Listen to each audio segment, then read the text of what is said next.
Para já seguimos com a habitual rubrica da Última Fronteira, com Miguel Gonçalves. Vamos para a investigação sobre a astronomia e o espaço. Viva, Miguel, bom dia. Bom dia, e hoje vamos Miguel. começar com o nosso amigo Marte, aqui bem próximo, que volta a surpreender os cientistas com histórias interessantes. Não é? Sempre, sempre. Marte é sempre uma caixinha de surpresas e às vezes vamos a Marte para descobrir coisas novas que não encontramos no nosso próprio planeta. Outras vezes encontramos coisas em Marte que nos lembra algo que encontramos no nosso próprio planeta e que nos ajuda sempre a tentar, então, perceber a história de Marte. Vamos até...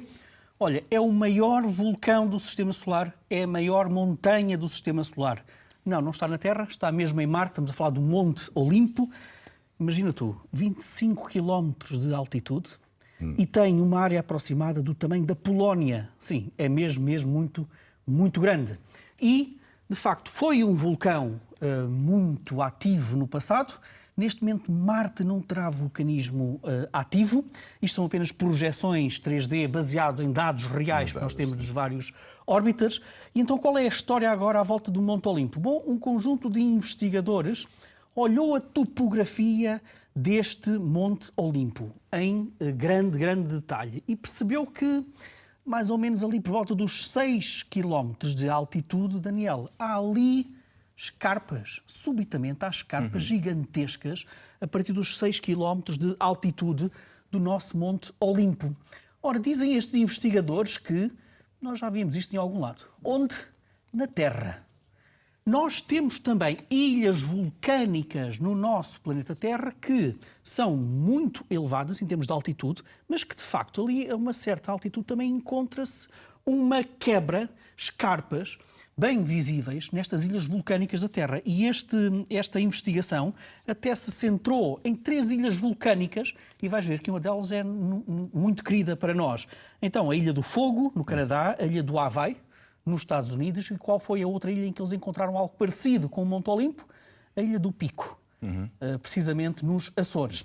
Dizem estes investigadores que nós encontramos estas carpas que representam transições entre a lava, entre o ar e o mar. Isto é muito curioso. Entre o ar e o mar, com a lava pelo meio. O que é que isto quer dizer? Quer dizer, dizem estes cientistas, que provavelmente há alguns milhares de milhões de anos, o que nós tínhamos ali era uma ilha vulcânica. Era um Monte Olimpo que estava totalmente rodeado por água, por um oceano gigantesco em Marte. E que, provavelmente, naquela zona do Monte Olimpo, aqueles 6 km de altitude era o nível médio das águas do oceano, naquele tempo, em Marte. Ora, dizem também estes investigadores que isto pode ajudar a tentar também descobrir um outro mistério em Marte, que é Marte, nós sabemos, temos provas cada vez mais evidentes que de facto teve água líquida à superfície e até condições para albergar vida. Teria um oceano ou teria mais do que um oceano? Dizem estes investigadores que provavelmente teria apenas um único oceano, a diferentes altitudes, conforme também as zonas de Marte, e, portanto, isto ajuda-nos também a perceber melhor toda essa envolvência. Já agora, vulcões em Marte. A Terra tem placas tectónicas que ajudam-nos também a perceber o nosso vulcanismo e os nossos sismos. Marte não tem placas tectónicas. Como é que aparecem estes vulcões também em Marte? Provavelmente serão gigantescas plumas de magma que, por convecção, vêm do manto até à superfície. Haveria ali, por baixo do Monte Olimpo, provavelmente uma grande pluma regional que subiu e tornou aquele vulcão, formou aquele vulcão que na altura estava de facto rodeado por um oceano. E, portanto, não deixa de ser muito curioso este estudo que mostra-nos que em Marte encontramos características que nós já encontramos na Terra. Na Terra significam isto. Provavelmente em Marte também indicam, é mais uma prova que de facto tinha ali um gigantesco oceano. Vamos continuar com Marte, para nos mostrar também um bocadinho, olha, do poder da nossa tecnologia, e eu sei que tu és um homem de tecnologia e também aprecias estes estudos. Marte está a rodar um bocadinho mais depressa do que aquilo que nós pensávamos. É verdade. Nós sabemos que a Terra tem alterações também no seu movimento de rotação. Quem é que provoca essas alterações? Olha, as marés da Lua e do Sol, o derretimento do gelo nos polos, as próprias movimentações dos oceanos e da água doce no nosso próprio planeta. E, portanto, nós na Terra conseguimos perceber como é que, ao longo dos milhares de milhões de anos, a rotação da Terra foi abrandando. Mas e em Marte? Marte não tem uma lua como temos a nossa. Portanto, não tem lá as marés que nós temos. Também não tem tectónica, também não tem oceanos à superfície.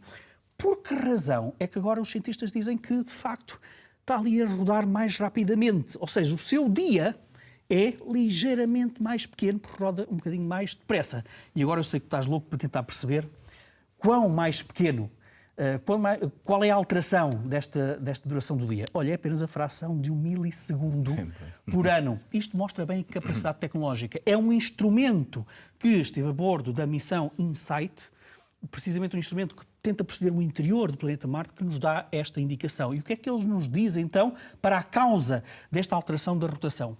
Bom, não tendo oceanos, não tendo água, não tendo uma lua poderosa em termos de massa, dizem os cientistas que provavelmente a explicação está no coração de Marte, está no núcleo do Marte. É um núcleo grande, quando comparado também com o diâmetro total do planeta, mas que é um núcleo que não tem uma densidade uniforme. Tem densidades variáveis. E, portanto, naquelas zonas de transição de densidade, há ali uma anomalia na própria rotação do núcleo.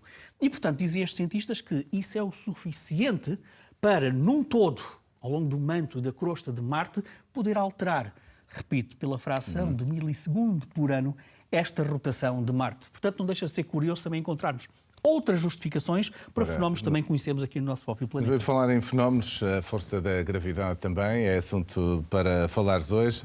É tão conhecida para nós. É uma das forças da natureza. É uma das Exato. 4 forças fundamentais da natureza e eu atrevo-me a dizer que é provavelmente a mais misteriosa. Newton tentou percebê-la. Agradecemos a Newton. Utilizamos a concepção da gravidade de Newton, por exemplo, para ir para a Lua. Ajuda-nos a perceber. Mas, a partir do início do século passado, nós percebemos que quando falamos de sistemas que têm grandes massas ou velocidades muito elevadas, Newton já não é preciso. Ou melhor, Newton já não é, as leis de Newton já não se aplicam nesse sistema. Sim. Quem é que apareceu? Einstein. E aí a teoria da relatividade é extraordinariamente precisa. Ainda não falhou. Consegue-nos explicar o comportamento da gravidade, a ação da gravidade perante grandes massas, grandes velocidades. Pois bem, agora temos aqui um problema giro, que é, houve um investigador, muito conhecido até neste mundo do estudo da gravidade, que analisou 26.500 binários longos de estrelas. O que é que isto quer dizer? Sistemas de 2 estrelas que orbitam uma à volta da outra a distâncias elevadas. E tentou perceber qual é a aceleração que é sentida nestes sistemas. Chegou a uma conclusão notável. Quando nós estamos a falar de acelerações muitíssimo baixas, Daniel, muitíssimas baixas é inferiores a 1 nanómetro por segundo ao quadrado. Vamos dizer o que é um nanómetro. Um nanómetro é uma fração do metro. Um nanómetro é 1 a dividir por 1.000 milhões de metros. Imagina que tens um bolo a dividir por 1.000 milhões de pessoas. Podes imaginar o pequenino que isso dá a cada pessoa. Tens outra ideia? Um cabelo humano, coisa que eu não tenho, como é óbvio, um cabelo humano tem a espessura entre 60.000 a 100.000 nanómetros de largura. Portanto, é mesmo uma coisa muito pequenininha. E este estudo diz o seguinte: quando nós analisamos estes mais de 20.000 sistemas de binários longos, quando estamos a falar de acelerações inferiores a 1 nanómetro por segundo ao quadrado, há uma aceleração que é superior entre 40% a 50%, 30% a 40% superior àquilo que é dito por Newton e por Einstein. Ou seja, perante acelerações muito baixas, nem Einstein salva a gravidade, nem Newton salva a gravidade e, portanto, dizem os cientistas que faz reviver, faz renascer, dá mais força aquilo que já é discutido há algumas décadas, que é a teoria da dinâmica de Newton modificada, que diz o seguinte: a baixíssimas acelerações, a gravidade não se comporta como Einstein e como Newton, é preciso um outro entendimento da gravidade para entendermos, no fundo, qual é este comportamento e a própria força da gravidade. Coisa muito interessante no meio disto tudo. Se de facto isto for validado, e atenção que isto é um estudo que tem como dizem os cientistas, uma validade de 5 sigma, ou seja, é muito forte do ponto de vista da sua força científica. E, portanto, este estudo diz o seguinte: se isto for verdade, se de facto as massas, as acelerações muito baixas, respondem a outro tipo de formulação da gravidade, há uma revolução na cosmologia, na física e em todas as outras disciplinas, porque, logo à partida, grande parte daquilo que é a matéria escura do universo corresponde a cerca de 30% do universo. De acordo com esta nova concepção, muita dela não existe. E, portanto, se calhar não há tanta matéria escura ou é mais fácil de decifrar do que aquilo que nós pensávamos. Mas, repito, nós agora precisamos de melhor tecnologia para perceber se isto tem força ou não. Se tiver força, vem uma nova novas revolução. explicações e uma nova Sim, revolução. Pronto, olha, e com a gravidade... Com gravidade, fechamos. Fechamos. Miguel, obrigado. Obrigado. Bom Obrigado. domingo.